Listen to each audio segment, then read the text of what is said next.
नमस्कार दोस्तों कैसे हो आप सभी। दोस्तों आशा करता हूं, उम्मीद करता हूं कि आप सभी अच्छे होंगे, बेहतर होंगे। तो दोस्तों टाइटल तो आप लोगों ने पढ़ ही लिया होगा। जी हां दोस्तों, आज हम ऐसे शख्स की बायोग्राफी आपके सामने लेकर आए हैं जिस महापुरुष को पूरी दुनिया सजदा करती है, सलाम करती है। जी हां दोस्तों, मैं बात कर रहा हूं संजय दत्त जी के पिता सुनील दत्त जी के बारे में, जिन्होंने अपनी लाइफ में बहुत ज़्यादा मेहनत की है। तो आइए दोस्तों शुरू करते हैं यह वीडियो।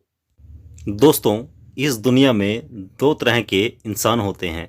एक वह जिसके ऊपर दुख आता है, वह सोचता है कि दूसरे के ऊपर भी दुख आना चाहिए, और दूसरा वह जिसके ऊपर दुख आए वह ये सोचे कि किसी और के ऊपर यह दुख नहीं आना चाहिए। जी हाँ दोस्तों, आज हम बात कर रहे हैं ऐसे ही शख्स के बारे में जिनका नाम है सुनील दत्त, जिन्होंने अपनी ज़िंदगी में हर तरीके की परेशानी को सहन किया और परेशानी सहन करने के बाद कुछ अच्छा करने का सोचा, और वह राजनीतिक जैसे क्षेत्र में भी बेदाग और सबके पसंदीदा बनकर बाहर निकले। 6 जून 1929 को पंजाब के एक गांव खुर्द में सुनील दत्त जी का जन्म हुआ। पिता का नाम दीवान रघुनाथ दत्त और माता का नाम कुलवंती देवी। एक पंडित परिवार में सबसे बड़ी संतान के रूप में सुनील दत्त जी का जन्म हुआ और सुनील दत्त जी का नाम बलराज दत्त रखा गया था। सुनील दत्त जी के पिता एक बड़े जिम्मेदार होने के साथ साथ आर्मी से भी रिटायर ऑफिसर थे, और सुनील दत्त जी के अलावा उनकी और दो संतानें थी, रानी दत्त और सोम दत्त।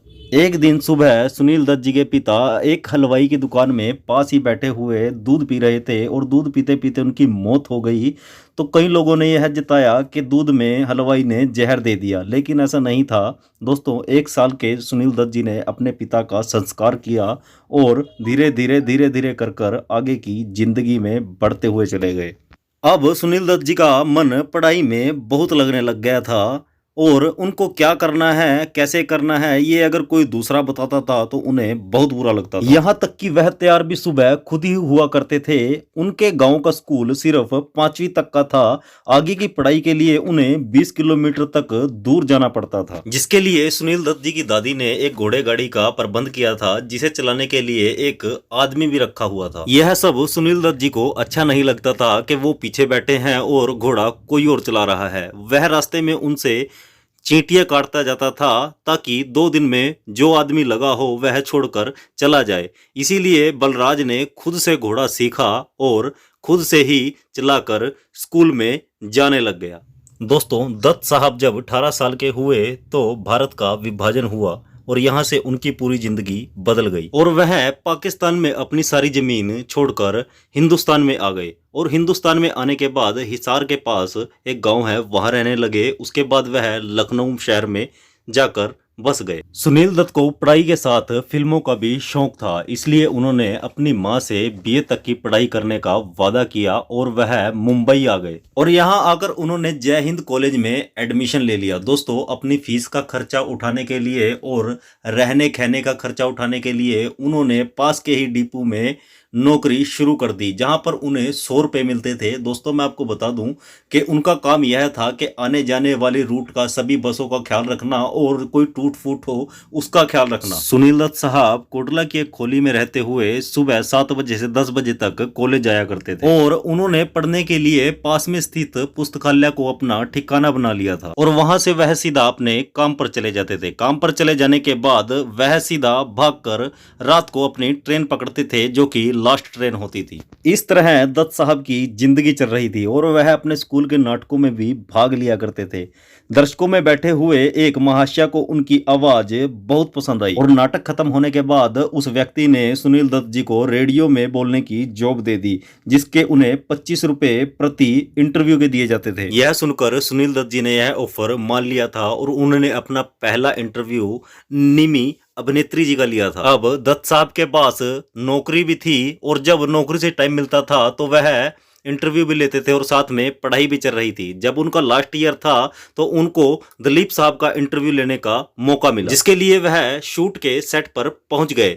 वहां पर उस फिल्म के डायरेक्टर रमेश सहगल जी मौजूद थे, जिन्होंने दत्त साहब को देखकर कहा कि क्या आप इंटरव्यू ही लेते रहोगे, इससे अच्छा तो आप खुद ही हीरो बन जाओ। तो दत्त साहब ने कहा कि अगर हीरो बनाना है तभी मैं काम करूंगा, ऐसे मैं फिल्म लाइन में नहीं आऊंगा। इसके जवाब में रमेश सहगल जी ने कहा कि हम तुम्हें हीरो बनाएंगे, लेकिन इसके लिए तुम्हें स्क्रीन टेस्ट देना पड़ेगा। और इसके लिए दत्त साहब मान गए और स्क्रीन टेस्ट के लिए दिलीप साहब के ही कपड़े थे जो सुनील दत्त को फिट नहीं आ रहे थे, इसीलिए उन्होंने किसी तरीके से एडजस्ट किया। और फिर दत्त साहब को बताया गया कि यह दरवाजा है और यह आपके संवाद है, दरवाजा खुलेगा और आपने यह बोलना है। तो जब दत्त साहब ने दरवाजा खोला तो सामने रोशनी दिखाई दी, ना कैमरा दिखाई दिया, ना कुछ दिखाई दिया। इसलिए संवाद जैसा भी बोला गया बोलकर दत्त साहब वापस मेकअप रूम में जाकर सीधा भाग गए। उनको यह लगा कि अब लोग मेरी हंसी उड़ाएंगे कि मेरे पास बोला नहीं गया, लेकिन उनको क्या पता था कि उनकी जिंदगी ही बदल गई।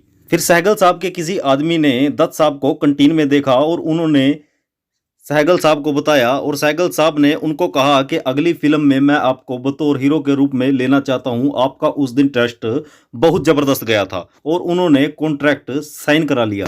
इसके लिए उनको 300 रुपये दिए गए। फिर दत्त साहब ने पूछा कि यह फिल्म कब शुरू होने वाली है, तो सहगल साहब ने कहा कि लगभग 1-1.5 महीना लग जाएगा। तो दत्त साहब ने कहा कि अगर ऐसा है तो मैं इस फिल्म में काम नहीं करूंगा, क्योंकि मैंने अपनी माँ से बीए तक का वादा किया था। यह बात सुनकर सहगल साहब खुश हुए और कहा कि जाओ तुम अपनी बीए तक की पढ़ाई पूरी करो, इस फिल्म के हीरो तुम ही बनोगे। दत्त साहब अपनी पढ़ाई पूरी करने के बाद सहगल साहब की फिल्म रेलवे स्टेशन में काम करने लगे और यहाँ से लंबा सफर शुरू हो गया और यहाँ से बलराज दत्त बन गया सुनील दत्त। दोस्तों यहाँ से उन्हें पहचान तो मिली, लेकिन यह असली पहचान उन्हें एक ही रास्ता से मिली, जिसके बाद 1957 में उन्हें मदर इंडिया ने सुपरस्टार बना दिया। दिलीप साहब के मना करने के बाद बिरजू का एंटी रोल सुनील दत्त साहब को मिला, जो कि उन्हें बहुत ही बेहतरीन तरीके से निभाया। इसी फिल्म के दौरान का किस्सा सुनील दत्त जी सुनाते हैं कि उनकी बहन को टीवी हो गया था और नरगिस जी उन्हें डॉक्टर के पास ले गई थी। उन्होंने उसका बहुत ख्याल रखा था, जिसके बाद उनकी बहन की तबीयत बहुत ठीक हो गई थी। इसीलिए सुनील दत्त जी के मन में नरगिस के लिए प्यार और सम्मान जागा। एक दिन नरगिस दत्त साहब के साथ शूटिंग कर रही थी, तो जाते वक्त दत्त साहब ने नरगिस को प्रपोज किया और नरगिस भी मान गई और फिर दोनों ने शादी कर ली। इसके बाद दत्त साहब जी की जिंदगी में एक बड़ा उछलाव आया, जिसमें मैं चुप रहूंगी, पायल, इन सभी फिल्मों में साथ में काम किया, जो कि इनकी हिम्मत को दिखाता है। बी.आर. चोपड़ा के साथ दत्त साहब की जोड़ी को खूब पसंद किया गया। 60 के दशक में इन सभी फिल्मों को फ्लॉप माना गया था, जिससे उन्हें बहुत ही नाराजगी हुई थी और उदासी का सामना करना पड़ा था। उसके बाद दत्त साहब जी ने कभी पीछे मुड़कर नहीं देखा और एक से एक सुपर डुपर हिट फिल्में दी। दोस्तों मैं आपको बता दूं कि दत्त साहब जी वह अभिनेता थे जिनकी लोग दीवानगी आज भी नहीं भूले। और इसके बाद दत्त साहब जी को एक लड़का हुआ जिसका नाम संजू रखा गया। सभी जानते ही हैं दोस्तों आप संजय दत्त जी के बारे में, जिन्होंने बॉलीवुड में एक अच्छे अभिनेता का किरदार निभाया। दोस्तों आपका बहुत बहुत शुक्रिया इतना कीमती समय देने के लिए। दोस्तों अगर वीडियो अच्छी लगी है तो कृपया वीडियो को लाइक कीजिएगा। दोस्तों अगर आप संजय दत्त के बारे में, सुनील दत्त जी के बारे में कुछ कहना चाहते हैं तो दोस्तों प्लीज़ हमें कमेंट जरूर कीजिएगा। दोस्तों अगर आप चैनल पर पहली बार हैं तो कृपया हमारे चैनल को सब्सक्राइब जरूर कीजिएगा। धन्यवाद दोस्तों।